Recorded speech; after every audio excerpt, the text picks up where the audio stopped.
This is Michael Clara. Welcome to another edition of my blog. This particular entry is honoring our own, and I'm going to just give us an update on where we're at with the renaming of Parkview Elementary. This is Eric Olivas. He's an Eagle Scout in my neighborhood, and a couple days ago on Sunday when I was walking to church, I posted this on Facebook. It was about 6:30 in the morning, and I took this picture of Parkview and just wrote in my Facebook, that it reminded me about Eric's efforts to get this school renamed after Rocky Herrera, and I received several requests as to where we at on that. So I'm just going to give an update in this blog entry. This is an article that came out back when Sergeant Herrera lost his life in Afghanistan fighting the war on terrorism. And you can see it says, while his unit was building a bridge, Herrera was killed when the soldiers were approached by a vehicle. So that was the coverage in the Salt Lake Tribune. And then this is the coverage in the Deseret News. And he was 43 years old. This happened, by the way, in 2007. He loved boxing, wrestling, was killed Monday in Afghanistan, reportedly while trying to shield fellow soldiers from a suicide bomber. Fast forward to the fall of 2013, Eric Olivas met with me in my home in the fall of 2013 and said that he wanted to honor, we discussed this idea of honoring Sergeant Herrera by renaming Parkview Elementary and after him. We went to the board policy, which is school board policy G16, naming and renaming buildings. That's the policy. And then we consulted with, in our school district, we have administrative procedures. So we looked at this particular area right here, and I outlined for Eric, I believe we had like a 2-hour meeting, him and his scout leader visited with me, and we had this meeting here and kind of went through the steps, and it looked doable to me that, if he could meet this criteria, that he could, do that as an Eagle project and, he could start on those steps. So in the few months later, he got to work, and in February 19th, he met at the Glendale Community Council meeting, and there's Randy Sorensen, the chair and of the Glendale Community Council, and there's Eric making his presentation. That night, he enthusiastically received the support of Kyle Amalfa, who is the city councilman for this area. That next day, I believe it was, I went with Eric and we attended the Parkview Elementary School Community Council, and he presented his idea to the Parkview Community Council, which there was no opposition, and it was well received. He also spent some time up at the Capitol and met with various legislators to get their approval. Our particular legislator for this area is Senator Luz Robles, and she enthusiastically supported the idea. So did Representative Angela Romero. So as part of the criteria for doing this and the procedures for the school, Eric and his troop got a petition going, and me, Senator Robles, and Representative Romero, we signed the petition first, and this is what they sent out to everybody. And they went door to door in the boundaries of the Parkview Elementary School and received signatures for that so that they could present that to the Board of Education. Archie Archuleta is one of my neighbors. He lives a couple blocks from me, and he and I both live in the boundaries of the Parkview Elementary School, and we both support it, and both, clearly signed the petition. So after Eric and his troop had done that kind of legwork, and they demonstrated to me that they were serious about seeing this through, I sent the letter on February 20th, 2014 to the board president asking her to put this on the agenda so that the board could, consider it. And then this is the criteria as outlined in the procedures that I just made a point to say that Eric has followed that, and we're ready to go to the Board of Education. the following week, I received an email from the superintendent, and he says, Christy forwarded a copy of your letter regarding a proposed Eagle Scout project to consider renaming Parkview Elementary. We have invited Eric Olivas to speak at the board. Although my letter said that he was going to come to the board, they've invited him to come to the board. So the board president then, she does not put it on the agenda and doesn't tell me that. I have to find that out on March, the day before March 1st when I got the agenda, or I think I saw it on Saturday. So I told her, I wrote her an email and said, hey, I didn't see this on the agenda. There was another issue too that wasn't on the agenda. And I asked her, could she please explain why she didn't put it on the agenda? And I told her I did receive the email from Mikkel saying that Eric would be at the meeting, that would be invited to speak. And I said, that is odd because Eric does not need an invitation to address the board. He had already planned to address the board. Eric has followed the steps in the renaming policy, and the community deserves the courtesy of having this issue on the agenda. Then there's a flurry of emails that goes back and forth between all the board members, and they start deliberating on it. And then she throws in some new criteria that if you want to do this, if you want it, and that she's attempted to expedite the discussion and not have to ask 3 board members to submit requests and then place a topic on our April meeting agenda. I wanted to invite Eric to come to our meeting. So basically she's just kind of jumbling up the procedure for getting something on the agenda and just kind of muddying the water, and it just goes back and forth on emails. So the day of the board meeting, Eric does come to the board meeting and he does speak to the board, and let's listen in on that.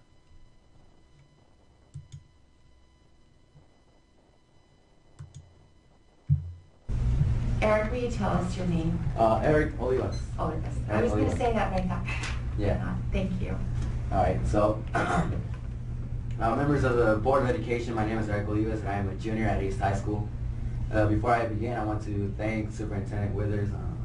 Yeah, you were in the assembly. Sorry, we didn't get to talk to you. For coming to my school last week and inviting me to address the school board this evening.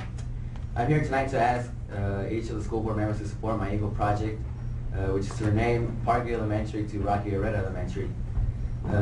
Army Sergeant First Class Rocky Herrera died August 28, 2007 at the age of 43 while serving during Operation Enduring Freedom in Afghanistan.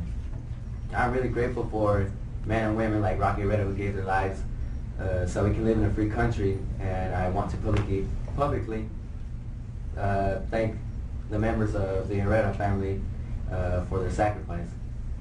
I read a newspaper story in the Salt Lake Tribune written by reporter Jennifer Sanchez, and she reported that Rocky Herrera attended kindergarten at Parkview Elementary and graduated from West High School. My scout leaders and I met with Michael Clara and asked him if we could rename the school Parkview after Rocky Herrera. And Michael Clara showed us the policy on renaming schools, and it said that the name of the school to be, in order for the school to be renamed, it should be obsolete. And I went over to the school in Parkview, and I wasn't able to see, the park during the park. So, if there was a view from the park. The park. So I think it's safe to say that the school named after being able to park to a view of a park is now obsolete. So the next step in the policy said that you had to get petitions signed in. My scout group and I went throughout the neighborhood around Parkview and got petitions signed. Senator Luz Robles, Representative Angela Romero, City Councilman Kyle LaMalfa, and school board member Michael Clara were the first ones to sign this petition. While getting the petitions signed, I realized that Councilman LaMalfa lives 1 block north of the school. Representative Romero lives 2 blocks south of the school, and school board member Michael Clara lives 3 blocks west of the school. And so the next step of the policy was to present the park at the Parkview Elementary Community Council, and I presented about 2 weeks ago. And this wasn't in the policy, but I also presented in the Glendale Community Council. The next step in the policy is to come to the school board, and so they can decide what the next step is going to be, right? Yep. And so I asked Michael Clerk to send a letter to the board president asking that this be put in the school board agenda for tonight's meetings. And I was kind of sad when I was told that it was left off tonight's agenda. So I just hope that members of the school board will realize how important this is to my community and will place this on the agenda in the upcoming board meeting on April. I just want to finish with a poem here by Charles Province. He said, "It is a soldier, not the reporter, who was giving us freedom of the press. It was a soldier, not the poet, who was giving us freedom of speech. It is a soldier, not the organizer, who has given us the freedom to demonstrate. It is a soldier who salutes the flag and serves beneath the flag, and whose coffin is draped by the flag, who allows the protester to burn the flag." Thank you. Eric, what a great presentation. Thank you so much. Do you have your petition? Okay, so what I would like to do, if there's no objections from board members, I would love for it doesn't need to be placed on our agenda. I would actually just love for it to be sent back to the school community councils. That's the next step at Parkview. Okay. And have them constitute a committee there and go forward, and see. And Glendale. And Glendale, if Glendale would like to, yes. I think it would be, it's amazing, the work that you've done. Thank you so much. And the reason that we felt like we wanted you to come tonight for request to speak is, well, we wanted to meet you, and we wanted to hear about your project. And of course, we value the servicemen and women of our country.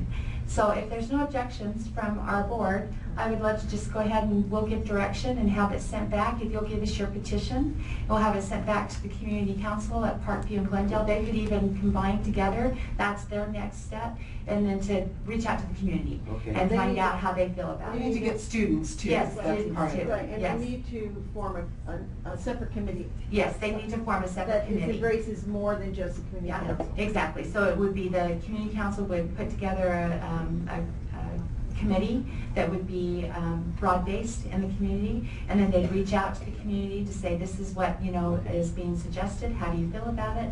And then all that information can go back to the school, and then the school community council will come back here and give us their recommendation.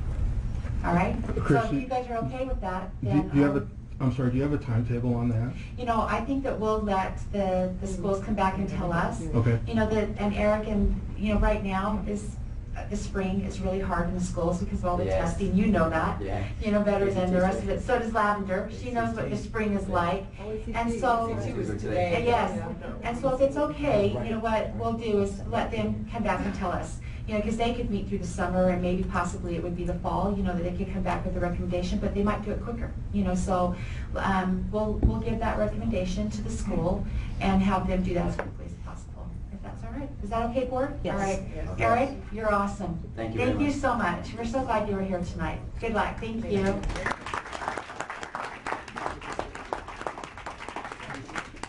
Oh, yeah, we need it, yes. Yeah. Oh, thanks, Janet. We would have let him walk out the door without. So thank you, Eric. All right, so our next person. So for all intents and purposes, that went really well. She told us that the latest it would happen would be the fall. That was March of 2014, in the fall, which has already happened. That would be the latest, or it could have happened sooner.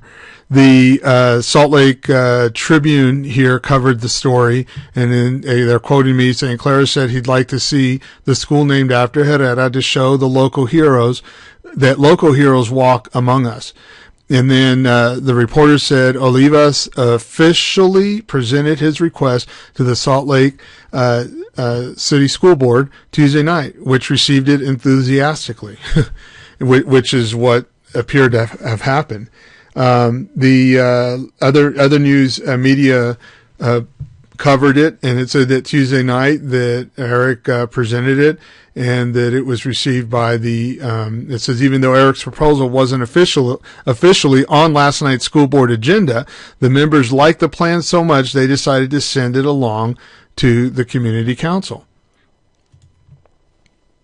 Then the only other thing that came up about it is on April 1st, the school board had this on the consent agenda that they changed the policy, but you can see here in red what they changed. It's not anything that affected the process that Eric was going through.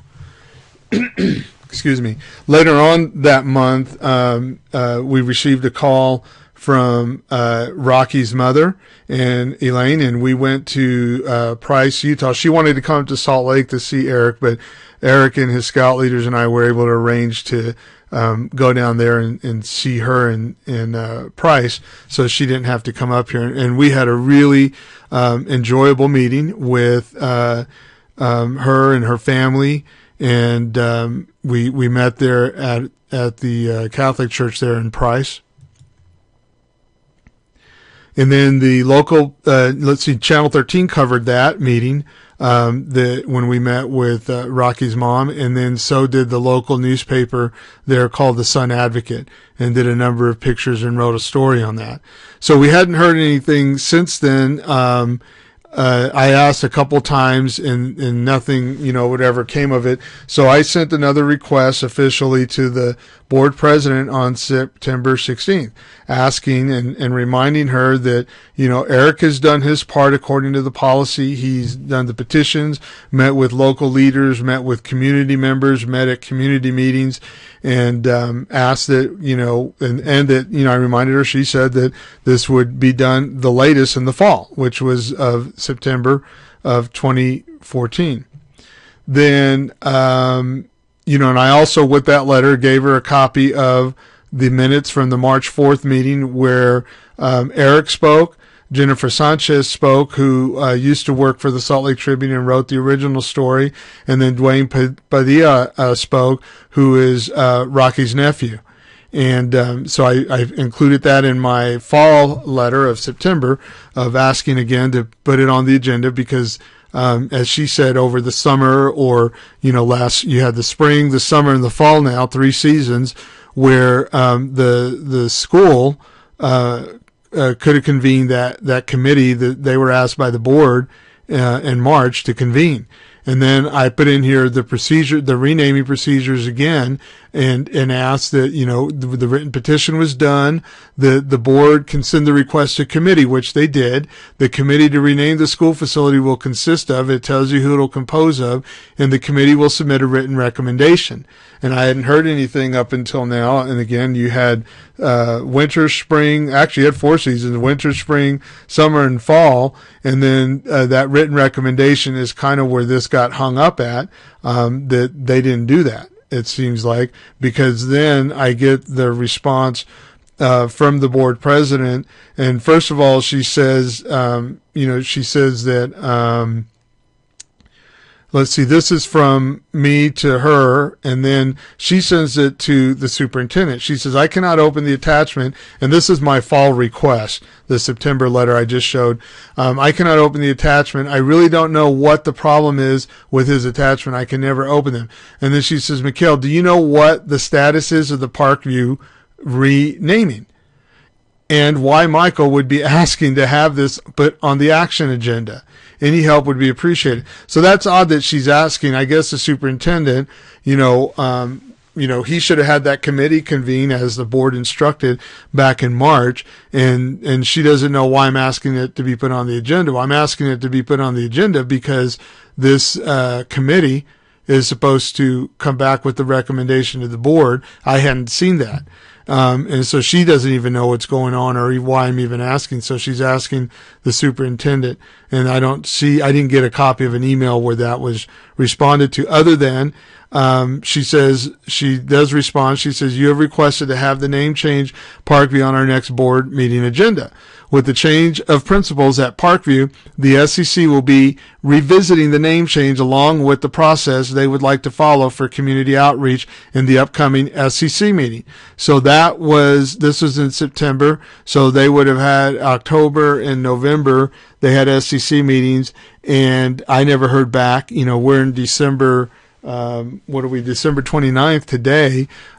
School is out for vacation, but they had 2 months since this second request that I did to have it put on the agenda.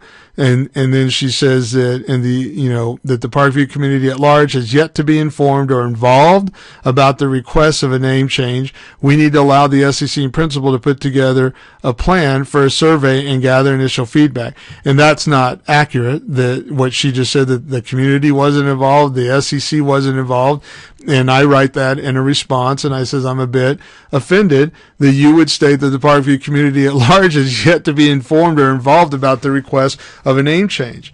Are you saying that you discount the fact that Eric and his troop went and walked the school boundaries collecting signatures of those that live around Parkview? Are you discounting the fact that the city councilman, the House of Representatives, the state senator all signed the petition and support the name change? I should also point out that me, Councilman LaMaffa, and Representative Romero all live in the Parkview boundaries. I would hope that you would give us some credit for having the pulse of our own community on this issue. And I nevertheless, and then I go on just thanking her for at least acknowledging, because that's not normal.